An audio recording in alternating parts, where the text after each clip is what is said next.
Lillahi Rabbil Alamin wa bihi nasta'inu ala umuri dunya waddin wassalatu wassalamu ala ashrafil anbiya wal mursalin wa ala alihi wa sahbihi ajma'in. Subhanaka la ilma lana illa ma 'allamtana innaka antal alimul hakim. Rabbi yassir wa la tu'assir, Rabbi tammim bil khairi ya fattah ya alim, iftah lana babak ya karim. Wahdina subulal mustaqim waj'alna minal ulama'il 'amilin wala haula wala quwata illa billahil 'aliyyil 'azim. Yang sama-sama kita hormati Datuk Kepala Desa Delamo beserta jajaran, yang saya hormati Ketua BPD beserta anggota, yang sama-sama kita hormati Habib Fauzi Al-Jufri Al-Habsyi, yang sama-sama kita hormati Mudir Pesantren Pondok Pesantren Hadiqatul Ulum, Mudir Ponpes Sadatul Muttaqin, dan Mudir Fitikiyah Riyad, serta Majelis Guru, Imam Khatib Bilal, tokoh masyarakat, lembaga adat, ibu-ibu, bapak-bapak sekalian, serta santriwan, santriwati yang saya sayang. Alhamdulillah, pada kesempatan ini kita dapat bermuajahah dalam acara sholawat yang disponsori oleh MWC NU Kecamatan Marsuko, dan yang sama-sama kita hormati Ketua MWC NU Kecamatan Marsuko. Baiklah, judul kita malam ini saya bawa nengok ke judul ini. Kita bangun semangat persatuan dalam cinta kepada Sang Nabi Muhammad SAW dan para ulama. Mudah-mudahan yang buat judul ini lebih paham daripada yang kita sampaikan ini. Nanti kalau ada yang tak jelas sampaikan, tanyakan langsung tukang buat judul ini nak. Langsung ini. Itu tinggi, cinta. Cinta itu ada dua macam. Ada cinta rasional atau berdasarkan akal. Ada cinta emosional, berarti berdasarkan keinginan. Kalau menurut akal pasti akan mengambil manfaat. Kalau emosional itu pokoknya apa yang tergak, apa yang nak buat. Itu cinta, berarti nengok kata nafsu. Tapi kalau akal tak. Nah, cinta dengan Rasul itu pasti rasional dengan akal. Tidak bisa dengan emosional, tidak bisa. Mesti dengan akal. Ini cinta sebenarnya. Apa? Kena mengambil manfaat. Ini orang berakal pasti macam tu. Ya. Bukan asal cinta baik. Ya. Baiklah, kalau kita nak cinta, kita mesti tengok ke atas dulu. Atas. Coba kalau kita tengok Tuhan, macam mana Tuhan dengan kita. Perhatikan Tuhan dengan kita. Dari kita tidak ada menjadi ada. Dari kita tidak bisa bergerak, bisa bergerak. Dari kita tidak bisa melihat, bisa melihat. Kita bisa mendengar, Tuhan yang mengadakannya. Kita bisa berjalan, Tuhan yang menggerakkannya. Kita bisa bercakap, Tuhan yang membuat kita bercakap. Kita tengok kebaikan Tuhan kepada kita tanpa batas. Dan pasti Tuhan itu sangat sayang dengan kita. Kenapa? Karena kita ni punya dia. Kita ni Tuhan punya, dan pastilah Tuhan sayang dengan kita. Nah, kalau Tuhan sayang dengan kita, kita wajib sayang dengan Tuhan. Tuhan cinta dengan kita wajib cinta dengan Tuhan. Baru kita lihat Tuhan sudah sangat baik dengan kita. Apa yang tak diberikan Tuhan kepada kita? Boleh kita tanya. Ya. Boleh kita tanya ke mana baik? Ya, tak? Boleh kita fikirkan yang ada pada kita itu siapa yang buat? Itu kebaikan Tuhan kepada kita. Ya, tak? Setiap detik kita selalu diberinya, selalu diperhatikannya, ya tak? Selalu kita dikasihaninya. Itu masih juga lagi nyalakan Tuhan, ya tak? Setelah baiknya Tuhan, baru kita tengok kita apa yang kita buat kepada Tuhan. Apa kita mentaatinya, apa tidak? Apa kita bersyukur, apa tidak? Apakah kita syukur dengan Tuhan, apa tidak? Jadi tengok ke atas. Kemudian cinta dengan Rasul. Tengok macam mana Rasul. Siapa Rasul itu? Saya sampaikan 3 baik. Ya, kebaikan Rasul ini tanpa batas. Ya, apa? Siti Aisyah pernah nengok Rasul lagi senang, lagi gembira. Maka dia ngadap Rasul, ya Rasulullah, doakan saya. Maka doakanlah Rasul, ya Allah, ya Tuhanku, ampunilah dosa Siti Aisyah, dosa yang lalu dan dosa akan datang. Itu kau main senang Siti Aisyah itu didoakan Rasul, ya. Didoakan Rasul, senang hati dia. Jadi ditanya Rasul, senang Aisyah? Yo, senangnya. Kau tahu dah, setiap aku sudah sholat, itulah doaku untuk umat aku. Nah, berarti Rasul doakan kita terus. Terus kita doakan Rasul, umatnya, ya, yang beriman dengan Rasul. Baik dah tu, pasti kabul doa Rasul. Siapa yang jadi umat Rasulullah SAW dapat doa itu.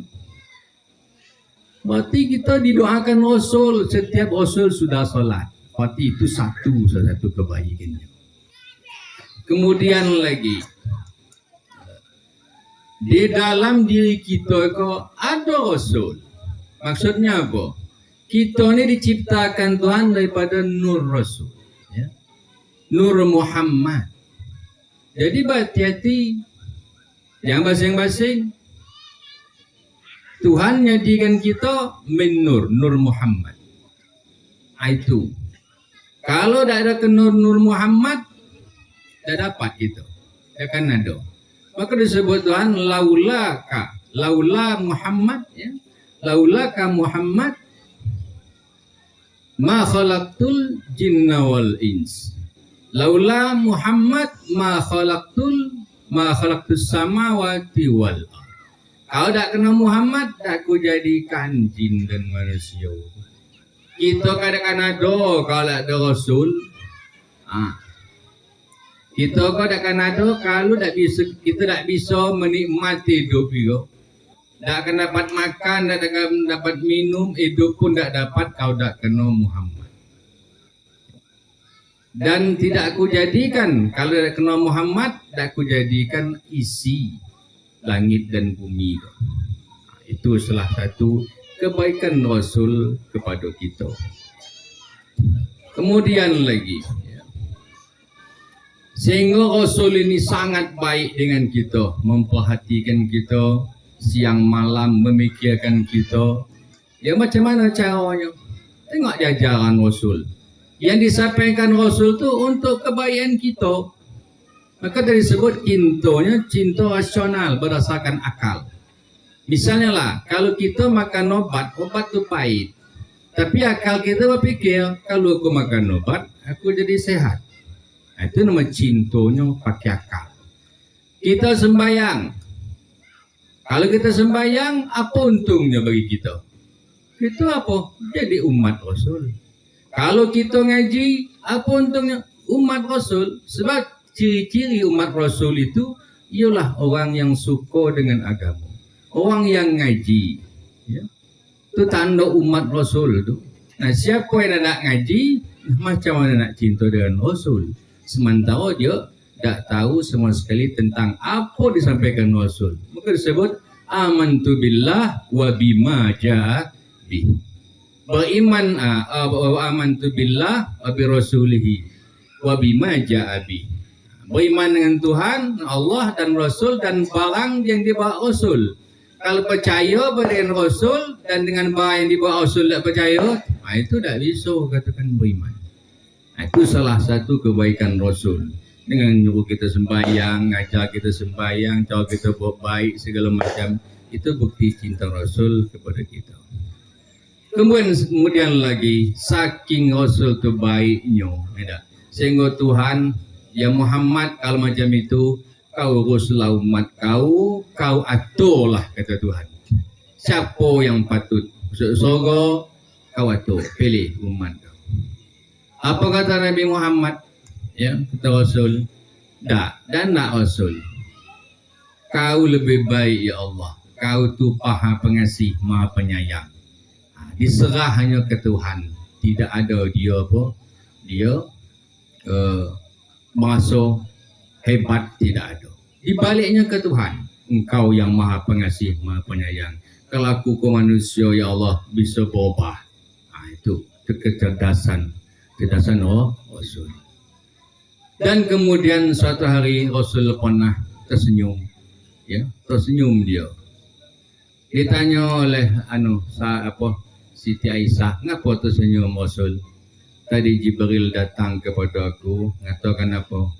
Siapa yang bersalawat kepada aku sekali, Allah Ta'ala akan bersalawat kepada orang itu 10 kali. Jadi apa yang dibanggakan Rasul itu bukan pangkat dia, ya. Kalau Rasul cukuplah salawat Tuhan tu, tak butuh salawat itu. Ya. Tengok innallaha wa malaikatihi, ya, wa malaikatahu yusalluna 'alan nabi. Tuhan SWT itu dan para malaikat itu berselawat atas Nabi. Tuhan berselawat itulah cukup, betul. Cukup aku selawat itu. Tapi aku senang hati. Kenapa? Umat aku berselawat sekali kepada aku, maka Tuhan memberi selawat atau memberi rahmat kepada kita berselawat ini 10 kali. Nah, sekali selawat ke Rasul, 10 Tuhan beri rahmat kepada kita. Jadi kita penting berselawat itu. Lazimkanlah selawat itu, ya. Dalam sembahyang selawat juga, itu selawat di at-tahiyat. Di luar itu selawat juga. Banyak-banyak kita berselawat. Tidak ada rahmat Tuhan. Ya, rahmatan apa? Kasih sayang Tuhan. Jadi Rasul itu apa? Dia bangga dengan keberhasilan. Dengan apa? Dengan pangkat umatnya naik itu bangga. Macam itu. Kemudian lagi, ya, tadi nyebut ada ulama di judul itu, tidak, berarti guru. Kita harus tengok ke guru-guru kita. Apa yang dibuat guru kita kepada kita. Jangan kita mikir kita. Ya. Banyak kebaikan guru kita kepada kita. Kalau kita lupa, apalagi sudah hebat, inilah aku. Jangan dulu. Kita siapa? Ada guru kita. Guru kita itu berharap kita berhasil. Macam mana tadi Rasul senang umatnya berhasil. Nah, macam itu jugalah para ulama, para guru tu. Kau tengok muridnya berhasil, senang hati. Nah, sementara banyak yang dibuat oleh para guru kepada kita selaku santri-santri ini, ya. Sementara kita, apa yang kita buat untuk guru kita?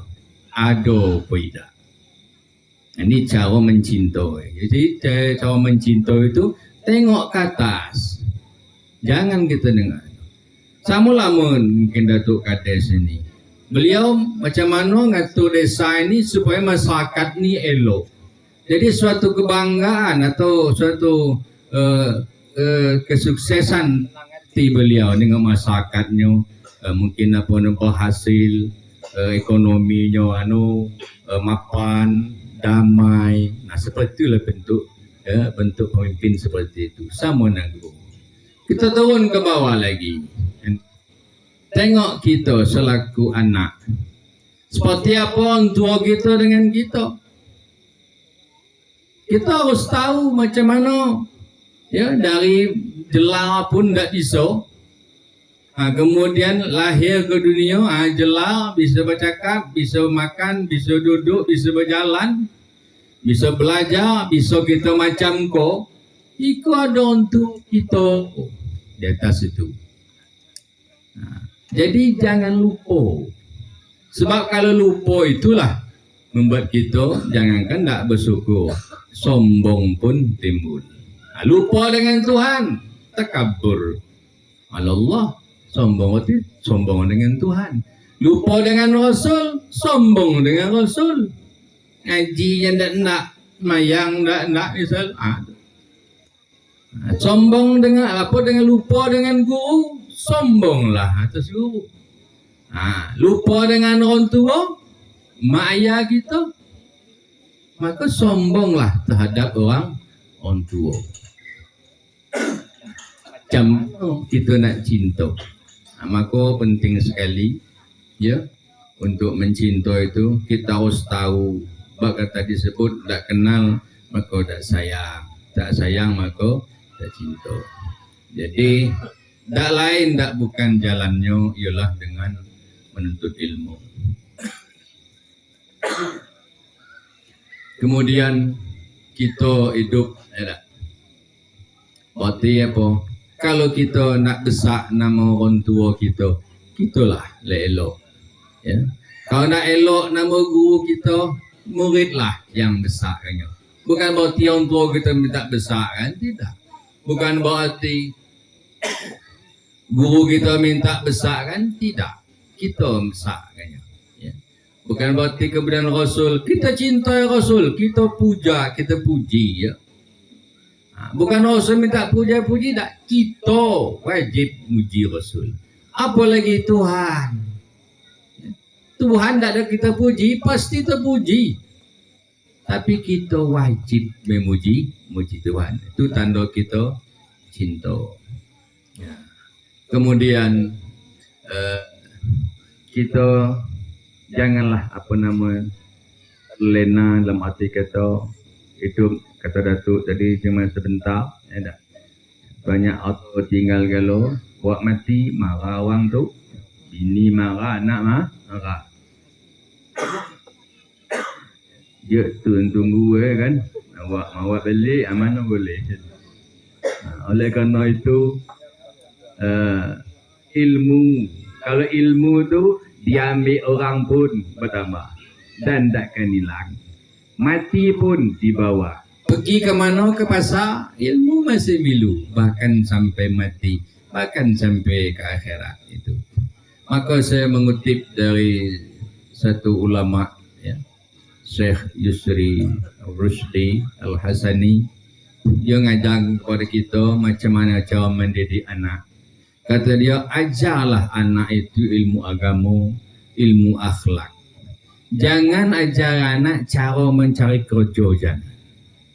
Jangan fikir. Kenapa? Kalau soal kerja, tengok anak itulah di mana dia punya bakat. Dan tak dipaksa-paksa. Tiap manusia itu ada kelebihan dari Tuhan. Kita tengok anak kita lebihnya di mana, nah itulah yang kita dukung, kita dorong, kita beri semangat atau motivasi. Dan penting nanti kerja dia bisa manfaat untuk orang ramai. Sebab kalau kerja seko, kalau jadi pegawai, kalau tak ada ramai dunia apa. Kan? Mungkin ada pedagang, mungkin ada petani, ada yang keterampilan. Tapi pokok di agama. Kenapa? Kerana itu penting. Ini bagi santri-santri dan wali santri mungkin ada Ustaz ya. Jadi jangan mikir anak kusuk kerja apa. Jangan. kini ngajilah, ya. Ilmu agak ilmu ke penting lu. Ke depan kau tak tahu kita seperti apa. Yang penting dasarnya ada dulu. Kemudian jangan terlalu bersedihnya atau menderita nian atau bangan sakitnya kena dicaci orang atau dikecil-kecilkan orang, ya. Kemudian jangan terlalu berbangga dipuji-puji oleh orang. Carilah lokaan Tuhan muji kita, carilah lokaan Rasul muji kita. Karena itu perjalanan tuh bukannya terminal dah kok, ya. Mau berjalan mesing lah kan, yang penting ada biaya untuk berjalan. Kalau tempat asli gitu tak risiko, tak cocok lagi nunggu lama juga kok. Tak, apalagi kita tetua ke tu, tak ada lagi cocok dengan kita. Kalaupun cocok, karena kita kok ada duit kita dah kalah. Atau cocok datuk jadi masih jadi kepala desa, kau tak lagi, tanya kan. Macam itulah yang tua-tua. Lah ada lagi yang benar-benar senang dengan kita kan. Jadi saya fikir kadang eloknya lah Tuhan orang tua kau dia ambil lah kan. Tak guna lagi kan. Apalagi orang tua kau biasa dah 2M 3M tu. Murah marah merajuk. 2M lah tu. Marah maju. Awak lah buru maju pula. Lah bosong dengan pula. Ya. Ada ketua nak apa dia andalkan? Tenaga ada ketik lagi. Kalau kau tak boleh lah. Itu cerita lama dah ya. Jadi memang bukan tempat tinggal kita dah. Jadi kadang saya fikir cocok dengan Tuhan yang tertua ambil lah. Jadi kalau Tuhan datang ambil tertua kau, nerima lah. Tak cocok lah mau di juga tu, dah. Jadi bapak ibu sekalian, mungkin tu baik tadi pesan tak masuk. Saya sedikit beritahu siap, lah saja. Ya. Dan saya mungkin maaf tu, bapak ibu sekalian mungkin ada kata-kata saya yang kurang berkenan, ya tak? Mohon maaf. Jadi mudah-mudahan acara kita ini ada berkahnya. Saya tengok tadi Pak Muhai, ibu tengok tak MUI provinsi, ya, MUI provinsi tidak dibolehkan apa? Tahun baru. Ya, kita tahun baru dah. Saya tidak pernah nyebut tadi kan, alhamdulillah. Ya. Itu acara selawatan. Dan ya.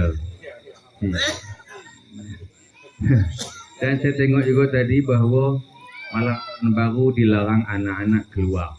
Karena anak-anak kalau keluar itu bisa balik tahun depan gitu dia kan. Jadi dan mohon maaf atas kekurangan, mungkin hanya ini yang bisa sampaikan. Ya.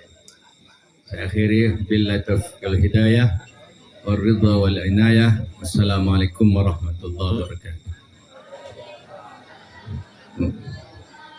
Untuk doa ini kita sama-sama minta kepada Habib Fauzi. La ilaha